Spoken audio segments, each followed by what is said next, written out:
जुमा के दिन क्या मानते हैं? बड़ा जुमा का दिन क्या मानते हैं? जुमा का दिन जो है ना हफ्तों का ईद है। साल ईद होता है, एक ईद और बकरी।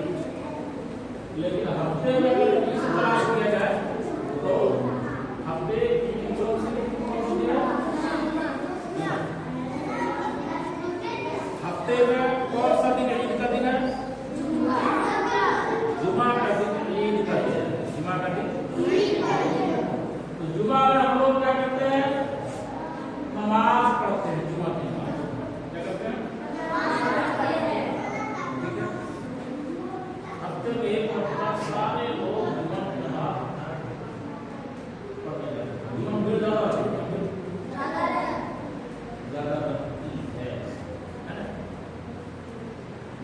बच्चे भी जुमा पढ़ने जाते हैं। बच्चे भी,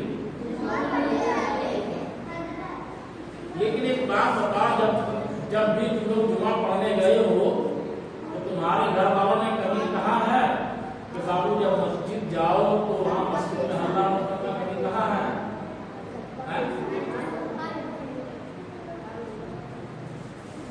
तुमको तो जाना ही नहीं है और हमको जाना नहीं है। लेकिन जब घर वालों ने जब मना कर दिया है कि मस्जिद में जब नहीं करना है,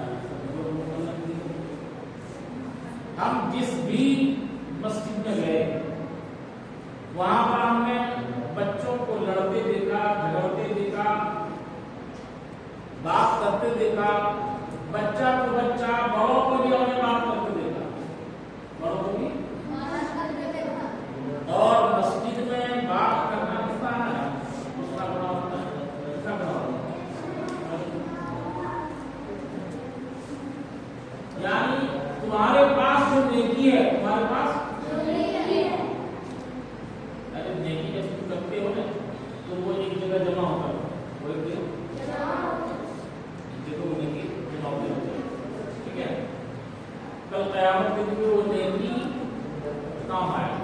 वो नेकी कल क़यामत के दिन वो नेकी। लेकिन हम नेकी कर रहे हैं, नेकी जमा कर रहे हैं, और मस्जिद में जैसे ही हम बात करते हैं मस्जिद में तो हमारी नेकी खत्म होती जाती है।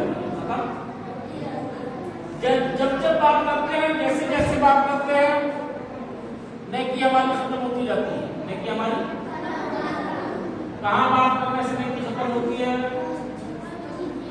मस्जिद में बात करने से नेकी खत्म होती है। अब इसे पाक में है ये मस्जिद में बात करने से तुम्हारे गुनाह वैसे ही खत्म होते हैं जिस तरह आग लकड़ी को खा जाती है। आग किस खाती है? आग लकड़ी खाती है। क्या कहते हैं? अब उसको खाना ही नहीं बोलेगा। जा आग जला खत्म कर दिया तो किसने खा लिया? लकड़ी ने आग को खाया या आग ने लकड़ी को खाया? आग ने लकड़ी को खाया।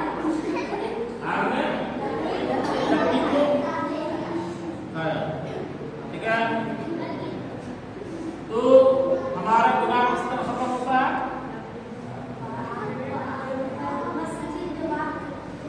मस्जिद में बात करने से गुनाह किस तरह खत्म होता है? जिस तरह आग लकड़ी को खा जाती है, इसी तरह हमारी बात करने से हमारे गुनाह खत्म होते जाते हैं। हमारे गुनाह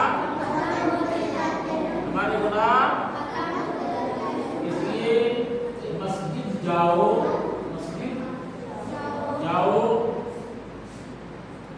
रोज कहाँ मनाते हो? मस्जिद में कहाँ मनाते हो? जल्दी बोलो। मस्जिद में मनाते हो? सुनो, मस्जिद में नहीं मनाना। मस्जिद में कहाँ मनाना है? घर में मनाना। कहाँ मनाना है?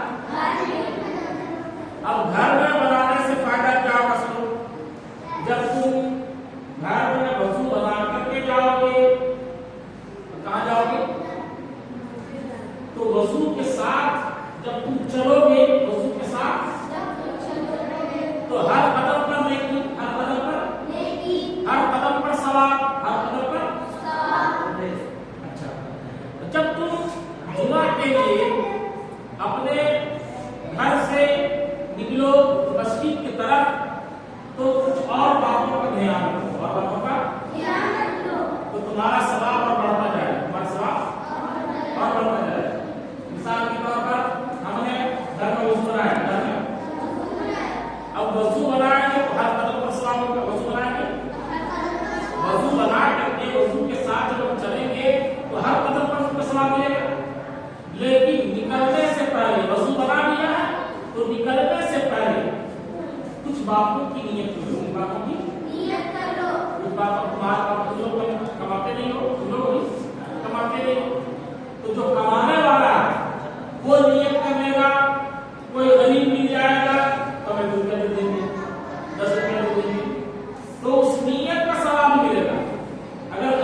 कोई मजबूर अगर होगा रास्ते मिल जाएगा उसकी हम मदद कर देंगे।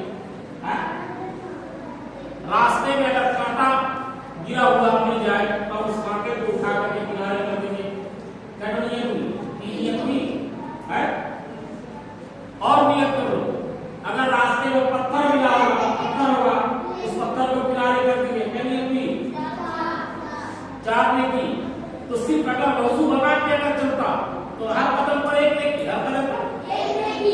लेकिन हमने नियत कर लिया क्या क्या कि किसी बूढ़ा को देख लेंगे, अंधा को देख लेंगे, उसको रास्ता पार करा देंगे। अंधा को देख लेंगे, मौका मिलना, अंधा को देख लेंगे, रास्ता पार करा देंगे। कोई गिर गया होगा उसे उठा देंगे, कोई मजबूर होगा उसे मदद कर देंगे। कांटा देखेंगे तो कांटा हटा देंगे, पत्थर देखेंगे तो पत्थर हटा देंगे। हमने पास की और इस तरह की जो भी हो, जो भी हो नियत तुम करते चले जाओ। हमने 5 मिसालें दी, 5 मिसालें दी। अब ये वजू बना करके 5 नियत करके अगर घर से निकलोगे तो अगर वजू बना करके सिर्फ वजू बना करके अगर नहीं करते तो हर कदम पर एक नेकी मिलती।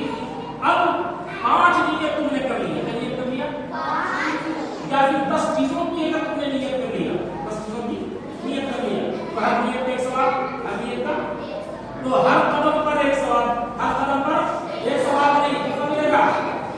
अगर 10 नियत किया तो 10 सवाल, 10 नियत किया तो 5 चीजों की अगर हमने नियत की है तो 5 सवाल यानी 5 नेकी। तो हर कदम पर इसलिए वजू घर में बनाइए। कहाँ बनाइए? वजू घर में बनाइए, नियत कीजिए। क्या कीजिए? नियत कीजिए। ये काम करेंगे, मस्जिद जाएंगे, इबादत करेंगे, किसी से गप नहीं करेंगे, सब सारी बातें नियत करो। और उसके बाद मस्जिद के लिए घर से निकलो और मस्जिद जाओ तो अल्लाह दुआ पढ़ो कि अल्लाह मुझ पर रहमत के दरवाजे खोल दे। उसके बाद सुन्नत पढ़ो, पढ़ो, पढ़ने के बाद बैठ जाओ। पढ़ने के बाद इमाम साहब तकरीर कर रहा है तो गौर ये इमाम साहब क्या बोल रहा है। इमाम साहब मिंबर रसूल पर चढ़ करके इमाम साहब फोन पे पर 50 रुपए मिले। इसलिए सुनो, सीखो, ठीक है। और अगर इमाम साहब की आवाज नहीं आ रही है, इमाम साहब की आवाज नहीं आ रही है तो तुम लोग आपस में बात ना करो, क्या करो? तस्बीह करो। क्या करो? तस्बीह करो। सुभानअल्लाह, सुभानअल्लाह, जितना चाहो अल्हम्दुलिल्लाह, अल्हम्दुलिल्लाह, अल्लाह। एक तरीका है सुभानअल्लाह 33 बार, अल्हम्दुलिल्लाह 33 बार, अल्लाहु अकबर 34 बार, ठीक है। ये कोई फर्ज और वाजिब नहीं है। पढ़ोगे तो सवाब मिलेगा, पढ़ोगे तो सवाब मिलेगा। 33 बार सुभानअल्लाह, 33 बार अल्हम्दुलिल्लाह, 34 बार अल्लाह, ठीक है। या फिर दरूद पाक पढ़ो। क्या पढ़ो? दरूद पाक। जुमा के दिन नबी पर दरूद भेजने की बहुत फजीलत है। जुमा के दिन नबी पर दरूद भेजने की बहुत फजीलत है। उसके बाद कुछ लोग क्या करते हैं कि जुमा की नमाज हफ्ता में पढ़ते हैं, कब नहीं? जुमा की नमाज हफ्ता में एक दिन पढ़ते हैं, 2 मिनट पढ़ा और ऐसा भागता लगता है उसको लाठी लेता नहीं, ऐसा नहीं। आपने नमाज फर्ज इमाम के पीछे पढ़ लिया है तो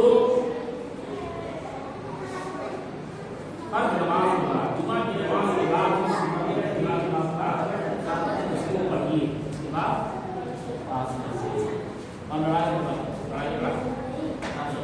इसलिए हर बार को चाहिए कि जब बच्चों को मस्जिद भेजे तो समझा करके भेजे कि बच्चा मस्जिद गप करने की जगह नहीं, मस्जिद अल्लाह की रहमतों अनवार बरसने की जगह है। वहां पर जाओ तो दुआ मांगो, वहां पर जाओ तो तस्बीह करो, वहां पर जाओ तो कुरान पढ़ो,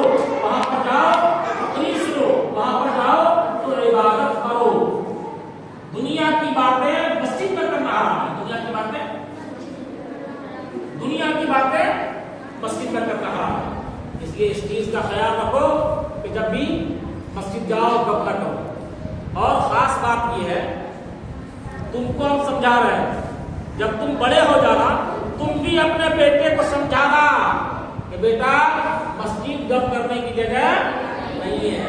हंस रहे हो? अरे आज अपनी कभी बच्चे थे, अपनी कभी बच्चे थे, बड़े हुए, शादी ब्याह हुई, बाल बच्चे हो गए, तुम भी बड़े हो जाओगे, तुम्हारी भी शादी होगी, बाल बच्चे होंगे, और भी नहीं। तो तुम भी अपने बच्चों को समझाओ। सबसे बड़ी परेशानी ये है मस्जिद में बच्चे हल्ला क्यों करते हैं? इसकी वजह ये है कि माँ बाप बच्चों को समझा करके नहीं भेजते, माँ बाप बच्चों को समझा करके नहीं भेजते। सोते वक्त माँ बाप अपने बच्चों को ये नहीं कहते कि बेटा कलमा पढ़ करके सो, कलमा पढ़ करके सो, दरूद पढ़ करके सो। यहाँ पर तो बाप तो मोबाइल देखते देखते सो रहा है, तो बेटा क्या कलमा पढ़ करके सोएगा? नहीं, बाप जैसा करेगा बेटा वैसा करेगा।